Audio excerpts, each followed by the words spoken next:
kisah horor di luar sana. Berjumpa kembali dengan saya, kurator dari kanal Swarna Lokaya. Kali ini kita akan membacakan kisah dari akun Twitter @bristory yang berjudul Horor Hotel Bali. Untuk para pendengar yang mau membaca kisah ini secara langsung, saya juga menampilkan link pada kolom deskripsi, dan silakan follow akun penulis. Sebelum kita masuk ke dalam ceritanya, saya mohon dukungan dari para pendengar untuk klik subscribe, like, and share. Dan jangan lupa aktifkan lonceng notifikasinya agar para pendengar tidak ketinggalan kisah-kisah terbaru dari Swarna Lokaya. Untuk para pendengar yang sudah memberikan dukungan, saya ucapkan banyak terima kasih. Dan semoga Tuhan juga melancarkan setiap usaha dari para pendengar. Mari kita mulai tenggelam dalam kisah ini. Kisah dimulai. Bali, salah satu destinasi wisata dunia. Gak bisa diperdebatkan lagi kalau ini adalah tempat yang sangat indah dan menyenangkan. Berbagai macam kesenangan dan hiburan tersedia. Berbagai tempat indah mengantri untuk dikunjungi. Entah itu pantai atau pegunungan, banyak. Begitulah, tanpa banyak kata, malam ini gue akan berbagi cerita pengalaman seorang teman yang baru-baru ini berlibur ke Bali bersama istrinya. Cerita tentang pengalaman seram ketika menginap di salah satu hotel di Ubud, Bali. Dari sini, dia yang akan cerita langsung. Pi, malam kedua kita menginapnya di Ubud ya. Aku udah dapet hotel bagus nih. Ada private poolnya juga. Asik deh kayaknya. Begitu istriku bilang.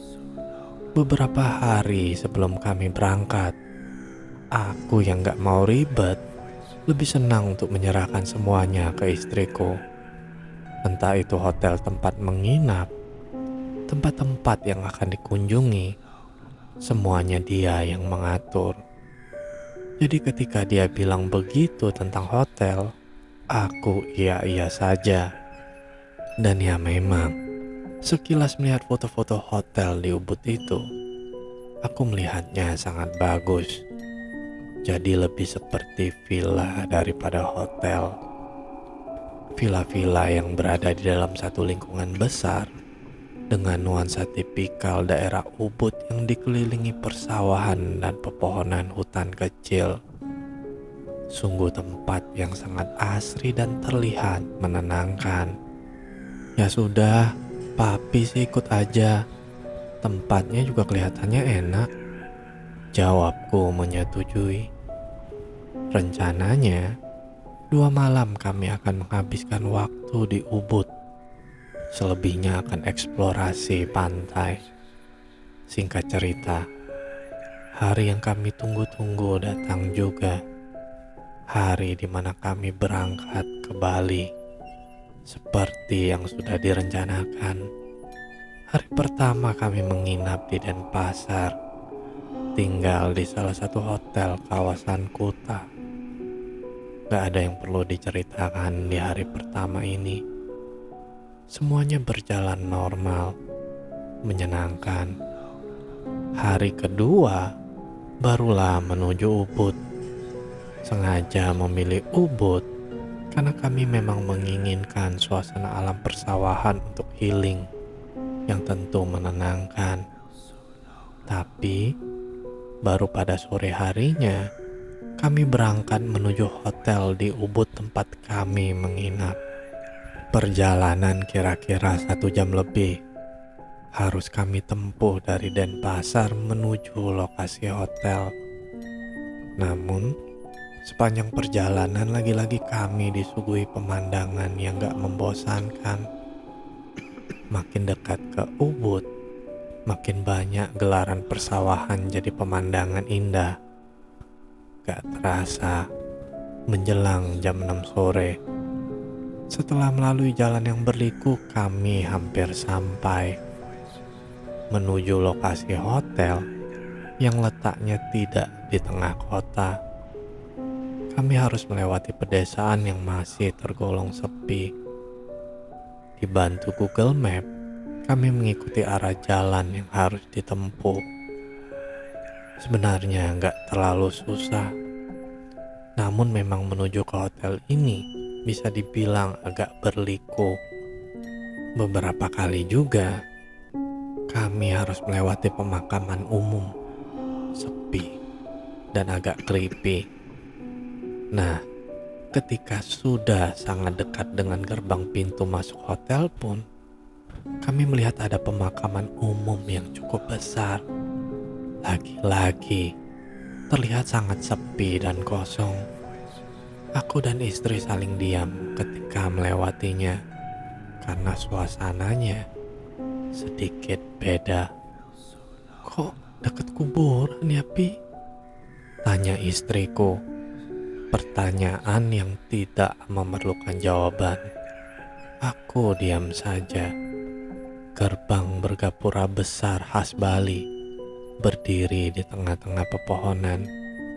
Di antaranya ada jalan kecil yang agak sempit kalau harus dilewati dua kendaraan berpapasan. Kami memasukinya. Pak Satpam dengan ramah memberi petunjuk kemana kami harus mengarah untuk menuju lobi. Ada satu kolam taman besar yang di tengah-tengahnya berdiri patung berwarna putih. Besar juga.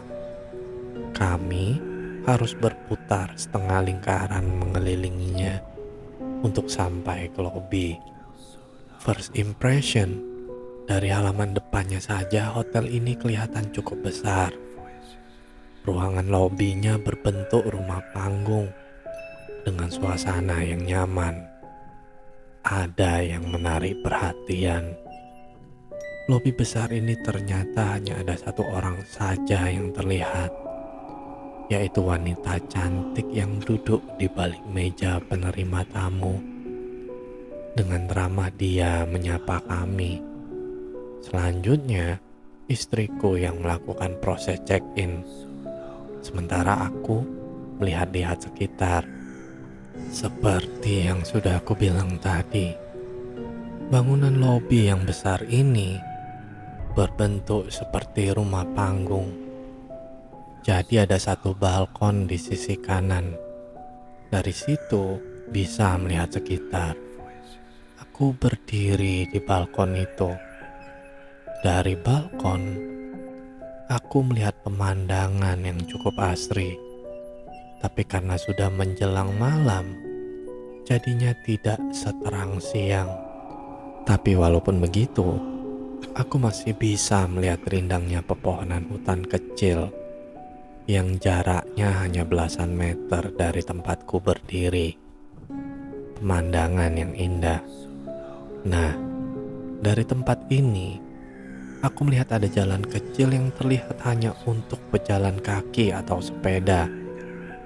Jalan kecil ini menuju... Aku nggak bisa melihat dengan jelas menuju kemana.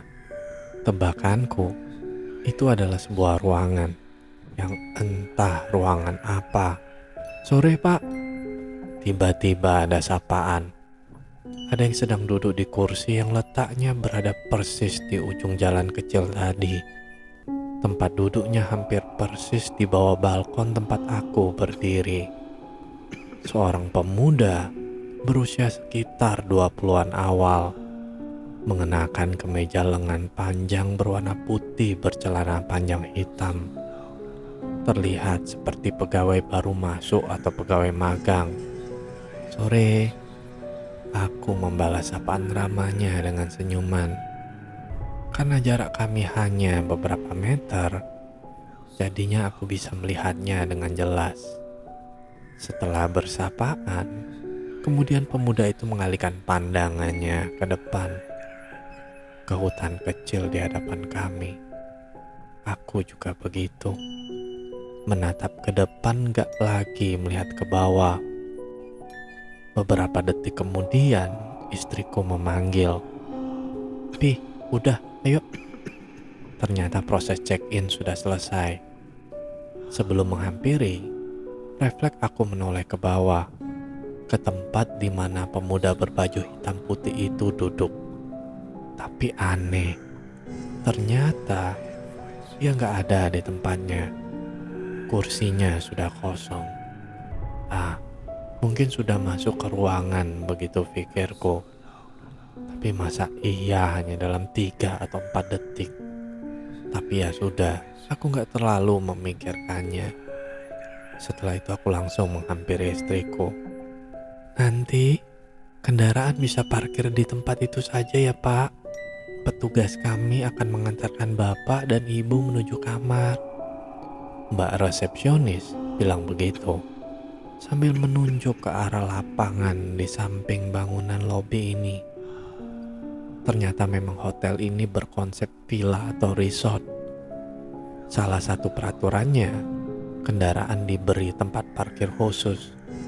Gak boleh masuk ke lingkungan hotel. Jadi para tamu harus berjalan kaki untuk menuju kamar atau villanya masing-masing. Sebenarnya tidak masalah, karena kami melihat lingkungan hotel ini sangat asri dan bersih. Pepohonan rindang, jadinya untuk berjalan kaki gak akan memberatkan. Dan karena kamar yang kami dapat letaknya nyaris di ujung, jadinya sepanjang jalan bisa menikmati pemandangan. Benar, hotel ini sangat luas. Jumlah kamar dan villanya cukup banyak, mungkin sekitar 50-an. Ada yang bentuknya kamar berderet, ada pula yang bentuknya rumah yang jarak satu dengan yang lain berjauhan. Sepanjang jalan, kami menemukan banyak taman kecil dan indah, lengkap dengan kursi dan meja di tengahnya. Oh iya, ada 3 kolam renang ukuran sedang yang kami temui. Kolam ini bisa digunakan oleh seluruh tamu. Begitu menurut Mas yang mengantar kami bilang. Walaupun hari sudah agak gelap, tapi kami masih bisa melihat semuanya dengan jelas. Secara keseluruhan lingkungan hotel ini indah dan menenangkan. Tempat yang sangat pas bagi kita untuk healing. "Itu Mas kamarnya." Setelah kira-kira 5 menit kami berjalan, akhirnya Mas pegawai hotel yang mengantar kami bilang begitu. Deretan kamar berjumlah 5 bangunan yang menempel sudah kelihatan dari tempat kami berdiri. Dan lagi-lagi kami melihat ada taman. Kali ini letaknya nggak jauh dari posisi kamar yang nanti kami akan tempati. Taman ini nggak terlalu luas, tapi ada beberapa kursi besi lengkap dengan meja kecil. Ada beberapa pohon rindang juga berada di dalamnya. Nah, di taman yang kelihatannya nyaman ini, aku melihat ada seorang bapak sedang duduk santai sambil memperhatikan anak perempuannya yang sedang bermain.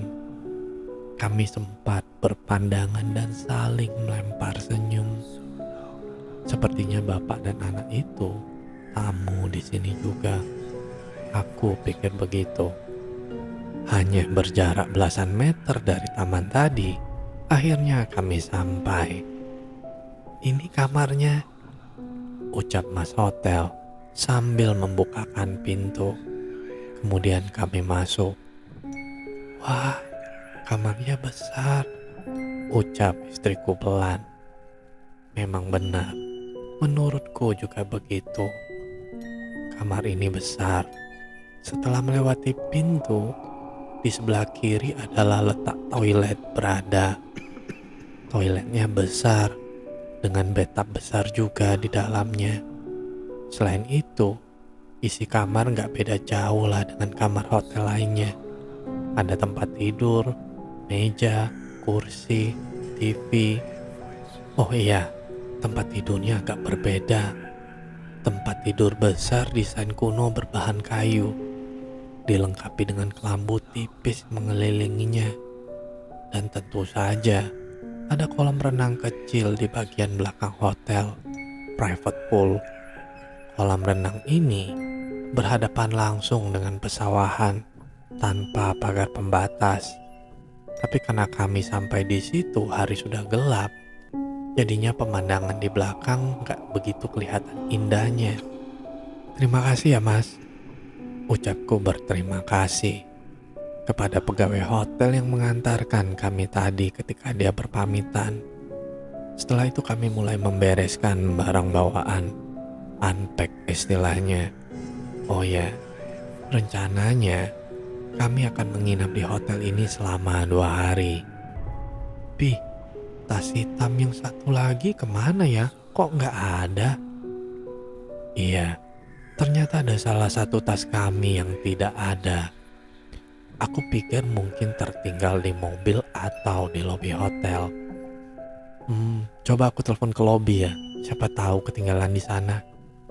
Aku bilang begitu, seraya meraih gagang telepon untuk menghubungi lobi hotel.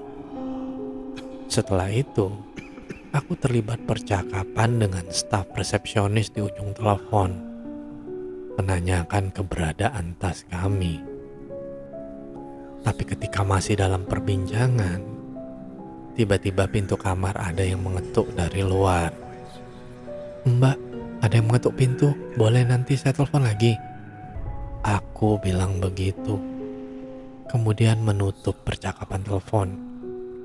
Aku yang harus membuka pintu karena istriku sedang berada di toilet. Pak, ini tasnya ketinggalan di lobi tadi. Aku kenal dia, pemuda yang sedang berdiri di balik pintu ketika aku membukanya. Pemuda berkemeja putih lengan panjang bercelana hitam. Benar, aku mengenalnya. Ini adalah pemuda yang aku lihat sedang duduk di bawah gedung lobi. Oh iya, makasih ya. Kok cepet, baru aja saya telepon ke lobi, jawabku. Iya pak, sama-sama. Kemudian pemuda ini langsung pamit pergi, balik badan sambil tersenyum, meninggalkan aku yang masih berdiri di pintu. Padahal masih penasaran, benar dia atau bukan yang aku lihat di lobi tadi. Tapi ya sudahlah, aku lalu menutup pintu. Selanjutnya malam pun bergulir. Di belakang, yang sudah aku bilang tadi, ada kolam renang kecil terbuka tanpa atap. Di sebelah kanannya ada gazebo kecil juga. Di gazebo inilah aku dan istri berbincang menikmati malam dan pemandangan persawahan. Sempat membicarakan tentang keadaan hotel yang sangat sepi pengunjung. Tapi kami berasumsi, mungkin karena bukan hari libur dan bukan musim libur juga. Mungkin begitu. Perbincangan terus berlanjut sampai jam 11 lewat, nyaris tengah malam. Nah, ketika sedang asik-asiknya berbincang, tiba-tiba kami mendengar ada suara percakapan dari kamar sebelah. Oh ya, kamar kami ini berada di tengah-tengah. Jadi di sebelah kanan kiri ada kamar lain, hanya terpisahkan oleh dinding setinggi kira-kira 2 meteran. Kami jadi gak bisa dengan mudah melihat ke kamar sebelah karena dinding ini. Kami saling berpandangan ketika mendengar suara 2 orang itu. Ya, ada 2 orang yang kami dengar, yaitu seorang bapak yang sedang berbincang dengan anak kecil perempuan. Kedengarannya seperti itu. Oh, kayaknya bapak sama anak yang tadi di taman itu, Mi. Nyaris berbisik aku bilang begitu. Di taman mana? Istriku bertanya balik. Taman depan, pas kita baru datang tadi. Gak ada, aku gak lihat. Masa segitu jelasnya kamu malah nggak lihat? Ah, nggak tahu ah, aku nggak terlalu perhatiin kali. Jadi, istriku merasa kalau dia nggak melihat ada orang di taman sore tadi. Padahal aku jelas-jelas melihat ada seorang bapak sedang bersama anak perempuannya. Yang aku yakin mereka saat ini sedang berada di sebelah kamarku. Setelah sedikit perbincangan pelan itu, kami jadi diam. Perhatian teralihkan ke perbincangan bapak dan anak di kamar sebelah. Karena mereka berbincang gak terlalu keras, jadinya kami gak mendengar dengan jelas apa yang mereka sedang perbincangkan. Aku penasaran. Aku bilang begitu kepada istriku. Lalu aku bangun dari duduk dengan maksud untuk mengintip ke sebelah. Papi, jangan. Istriku menarik tanganku, menahan aku agar mengurungkan niat. Tapi aku penasaran, tetap ingin melihat ke sebelah. Gak perlu usaha berlebih. Aku cukup berdiri di atas gazebo. Sudah kelihatan suasana kamar sebelah walau gak seluruhnya. Aku juga gak bisa melihat sosok bapak dan anak yang sedang dan masih berbincang itu. Tapi bisa melihat dengan jelas kalau kamar sebelah ini gelap gulita. Sama sekali gak ada lampu yang menyala. Gelap, dari teras sampai isi kamarnya terlihat gelap. Sementara itu, perbincangan bapak dan anak perempuan masih saja terdengar. Sebelah itu gelap banget. Kok pada ngobrol gelap-gelapan ya? Aku bilang begitu kepada istriku ketika sudah kembali duduk di gazebo. Mungkin mereka memang suka gelap-gelapan. Biarin aja sih. Lagian ngapain juga papi ngintip-ngintip segala.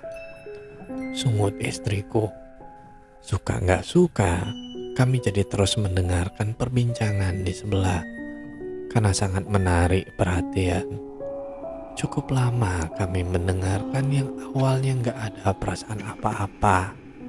Sampai ketika merasa ada yang aneh. Sebelumnya terselip tawa dan canda. Tapi lama-kelamaan berubah menjadi tangisan lirih sang anak perempuan. Sementara si bapak seperti sedang bicara dengan nada kesedihan. Aku dan istri menyadari akan hal itu. Kami saling berpandangan bertanya-tanya. Lama-kelamaan makin aneh. Anak perempuan itu bisa tiba-tiba berubah. Kadang tertawa ceria, tapi lalu menangis terseduh-seduh. Pi, aku merinding. Istriku berbisik. Aku juga merasakan merinding. Lalu memberi kode tanpa berbicara mengajak istriku masuk ke dalam kamar. Nah, ada yang aneh dan agak menakutkan. Ketika kami sedang berjalan di pinggir kolam menuju pintu, tiba-tiba mendengar suara dari sebelah.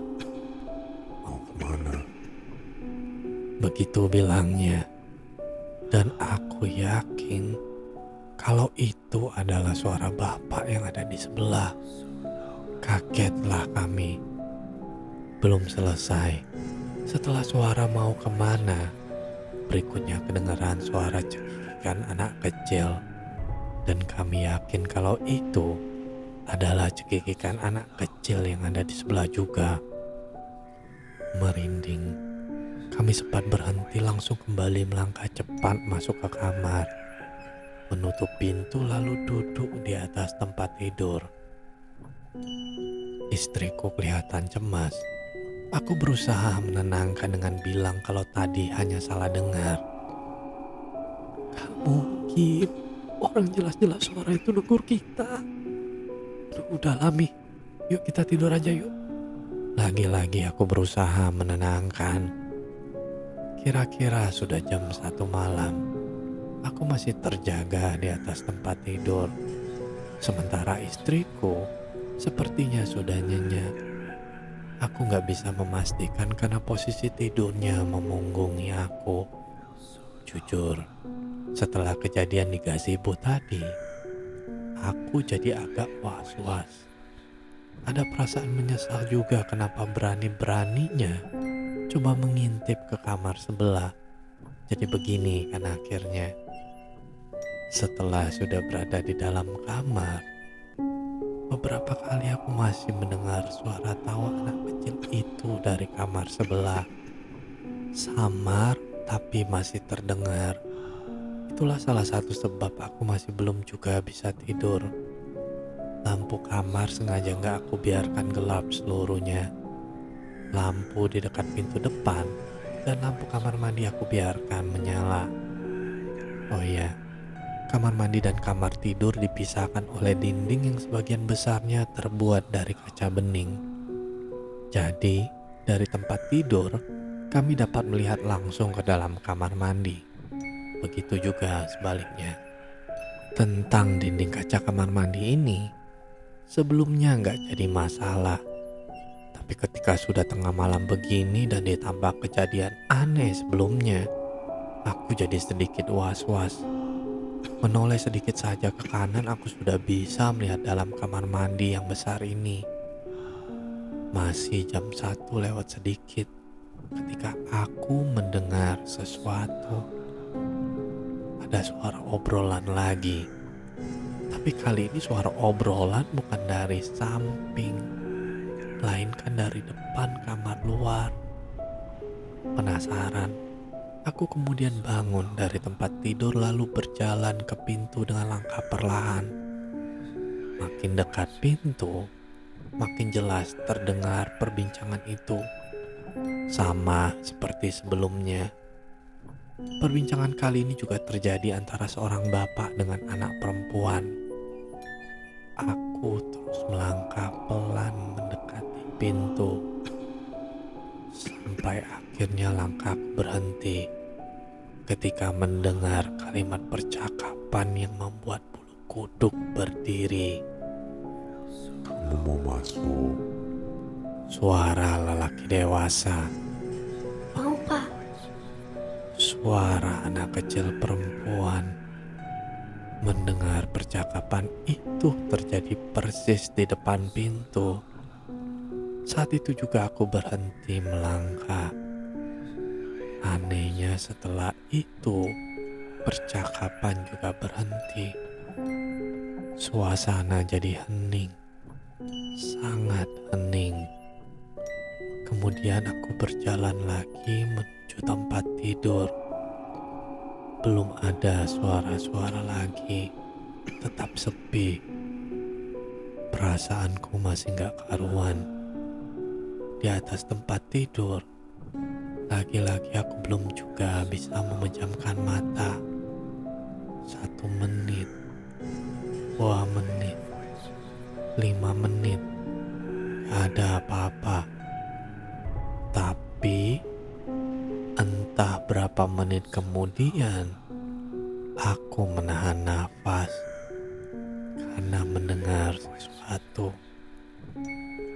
Ada suara tawa anak kecil itu. Kali ini bukan dari kamar sebelah, bukan juga dari luar, tapi dari dalam kamar. Tawa cekikikan yang jelas terdengar. Karena sumber suaranya sepertinya memang sangat dekat dari lorong pintu. Ketika masih ketakutan mendengar suara tawa itu, tiba-tiba aku melihat sesuatu yang sungguh sangat menyeramkan. Belum secara langsung, tapi dari sudut mata, aku melihat kalau ada orang di dalam kamar mandi. Berdiri menghadap ke kamar, menatap ke tempat tidur. Dari perawakannya, sosok itu adalah seorang laki-laki mengenakan jubah mandi, dan aku masih belum berani menatapnya langsung. Teror ini belum selesai. masih ketakutan akan kehadiran sosok lelaki di kamar mandi, tiba-tiba dari lorong pintu muncul anak kecil perempuan berumur sekitar 5 atau 6 tahun. Dia berlari kecil di dalam kamar sambil tertawa riang. Gak kedengaran langkah kaki, yang terdengar hanya suara tawanya saja. Ketakutan aku, bingung harus berbuat apa. Sambil terus berharap istriku tetap lelap dalam tidurnya. Jangan sampai dia merasakan teror ini juga. Terasa sangat lama anak kecil itu berlarian di dalam kamar. Yang mengerikan, dia sesekali berlari ke dekat aku. Berlari di samping tempat tidur. Dengan wajah pucatnya sesekali juga dia menatapku. Tersenyum datar tanpa ekspresi. Sampai akhirnya anak kecil itu berhenti berlari. Dia berhenti di pojok kamar samping lemari TV. Dia diam di sudut itu, berdiri dalam remang gelap menatap ke arahku. Dan entah apa yang ada di pikiran, tiba-tiba aku menoleh ke arah kamar mandi. Di dalam kamar mandi, masih terlihat sosok bapak berjubah mandi itu masih dalam posisi yang sama. Diam menatap ke tempat tidur. Di titik inilah nyaliku goyah. Gak bisa berbuat apa-apa selain berdoa. Sambil memejamkan mata, aku meminta pertolongannya. Tiba-tiba, istriku membalikkan badannya lalu memeluk erat. Papi. Dia menyebut namaku dengan suara gemetar ketakutan. Berdoa, Mi, bisikku. Saat inilah aku baru sadar kalau ternyata istriku juga mendengar dan melihat semuanya. Cukup lama kami berdoa sambil terpejam. Sampai akhirnya beberapa saat kemudian, aku berani membuka mata. Sosok seram bapak dan anak itu sudah gak ada. Sudah gak berada di dalam kamar lagi. Sudah gak ada, Mi. Pi, kita harus pergi dari sini. Aku gak mau, serem, Pi. Istriku bilang begitu. Ya sudah, tanpa berdebat aku langsung setuju. Bergegas kami berganti baju lalu keluar kamar pergi menuju kendaraan. Selesai? Belum. Perjalanan dari kamar menuju parkir kendaraan cukup jauh. Kurang lebih 5 menit berjalan kaki. Selama perjalanan sangat sepi karena memang masih jam 2 pagi. Ditambah hotel yang sepertinya sepi penghuni. Kami berjalan cepat bergegas agar sampai tempat parkir. Entah ketika sudah berapa menit perjalanan, kami yang tadinya hanya bergandengan tangan tiba-tiba istriku memeluk erat. Kembali terlihat ketakutan. Sebelah kiri, Pi, balkon atas. Istriku bilang begitu. Aku refleks menoleh ke tempat yang dia maksud. Benar, di salah satu villa bertingkat, di balkon atasnya ada berdiri sosok bapak-bapak berjubah mandi dan seorang anak kecil perempuan. Sosok yang sepertinya tadi mampir ke kamar kami. Mereka berdua berdiri memperhatikan dalam remang gelap. Makin cepat langkah kami ketika melihat hal itu. Mengerikan. Syukurlah, akhirnya sampai juga di parkiran. Setelahnya bergegas kami meninggalkan hotel, mencari tempat yang masih ada orang berkegiatan. Paginya, kami kembali ke hotel untuk mengambil barang-barang. Kami memutuskan untuk gak jadi menginap 2 malam, memilih pindah ke hotel yang lain. Singkat kata, setelah sarapan kami langsung check out. Ada percakapan dengan resepsionis ketika kami menyerahkan kunci. "Pak, maaf, kemarin tasnya ketemu?" tanya Mbak resepsionis. "Oh, ketemu Mbak, kan diantarkan oleh pegawai hotel. Maaf, saya belum kasih tahu ya," jawabku. "Oh begitu, maaf Pak, Bapak ingat pegawai hotelnya siapa?" tanyanya lagi. "Sepertinya pegawai magang berseragam hitam putih," jawabku lagi. "Oh, oh, oh, baik Pak." Mbak resepsionis ini kelihatan aneh. Bicaranya gugup, gak tahu kenapa. Tapi kami gak ambil pusing dengan itu. Cuma ingin cepat pergi dari hotel menyeramkan ini. Setelah selesai, kami langsung kembali ke mobil dan langsung pergi. Tapi masih penasaran. Aku merasa ada yang gak beres. Sebelum keluar, di pos satpam aku berhenti lalu turun dari mobil. "Pak, kemarin di sini ada karyawan magang yang berseragam hitam putih. Sekarang orangnya di mana ya? Saya cuma mau berterima kasih karena udah mengantarkan tas saya kemarin malam," tanya aku kepada Pak Satpam. "Wah, di sini sudah lama nggak ada pegawai magang, Pak. Nggak ada juga tuh karyawan berseragam hitam putih. Mungkin Bapak salah lihat. Kalau ada saya pasti tahu." Begitu jawaban dari Pak Satpam. Selesai. Halo para pendengar, sudah merinding dengan kisah ini?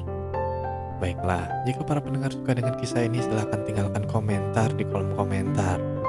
Dan bagi para pendengar yang mau kisahnya dibawakan, silahkan kirimkan ceritanya ke email swarna.lokaya@gmail.com. Cukup sekian kisah horor kali ini. Semoga para pendengar beserta keluarga sehat selalu. Dan sampai bertemu lagi dengan kisah horor berikutnya. Tentu saja di kanal Swarna Lokaya. Bye.